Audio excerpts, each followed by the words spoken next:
We've all had that moment when we're ready to start saving but can't quite get the ball rolling. Well, today is all about kickstarting our savings journey with some useful tools and insights that can be a game changer. Schoolsfirst Federal Credit Union is here to help you overcome the challenges and share how you can kickstart your savings plan into high gear. Let's welcome Jonathan Wesson, Folsom Branch Manager at Schoolsfirst Federal Credit Union. Hello again, Jonathan. Hello. Okay, so we're talking about savings. So many of us want to do it, but it can be difficult. We want to do it, we're thinking about it, but getting started is hard. So what advice do you have for those struggling to take that first step?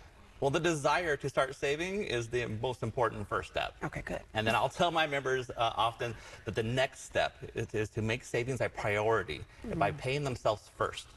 Okay, can you explain that, the concept of paying yourself and why it's so important? Absolutely.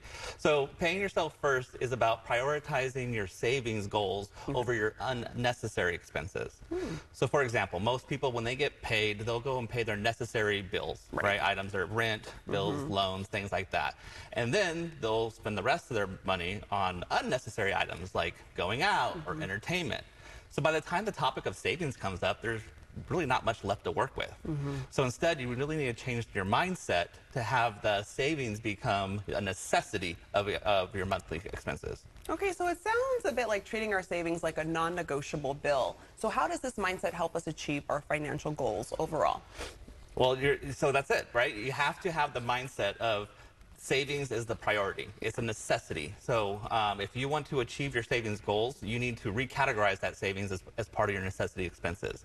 So when you plan out your budget, you're going to plan out how much you're going to pay for rent, how much your loans are, and then how much your savings is. Then you can take a look and see how much you have left over to go treat yourself. Okay. Right?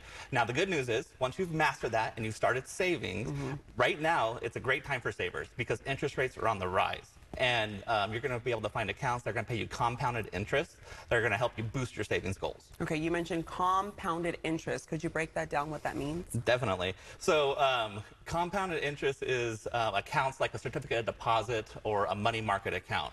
And the magic of compounded interest is that the balance that you have in that account earns you interest. And then each month you get paid interest on the interest that you just accumulated. So your money is literally making you money. We like that. So starting early with compound interest seems crucial. Can you share some insights on how it can work for us over time? Absolutely. Starting early is very crucial. And so, for example, let's say I'm 25 years old. I wish.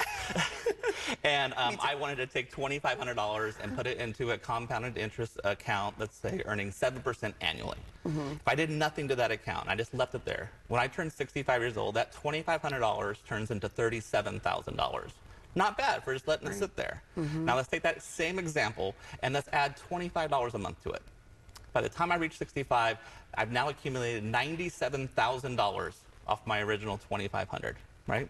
So yeah, it's pretty magical. Okay, it makes me, yeah. The benefit there is just letting it sit there for long periods of time. Yeah. That's the magic. It makes me think of that saying, a penny saved is a penny earned. Seems like that's applicable here. So before we wrap up, Jonathan, can you offer any additional nuggets, final tips of wisdom for saving to our viewers? Absolutely. If you happen to be, there's a lot of different ways to save. Let's say you're coming up on an annual review and you get a pay raise. Consider taking a portion of that pay raise and adding it to your savings budget. You already weren't accounting for it, right? So it's extra money that you can then plan for, making it a priority. If you're someone who's finding trouble paying themselves first and you need that reminder, set up an automatic transfer to come out of your payroll to that savings account, out of sight, out of mind. We have a calculator on our website where you can look and see what the benefits of compounded interest can help you and how that can help you with your goal. So check out our website at schoolsfirstfcu.org. All right, all helpful information, and I have to remember, like you said, paying yourself first and not dipping into that. That's right. That's like the tempting part. Don't put your hand in the piggy bank. Jonathan, thanks for joining us this morning. Thank you. And you can visit one of the many Schoolsfirst Federal Credit Union branch locations as seen on the screen, and you can find out more online by going to schoolsfirstfcu.org. All right.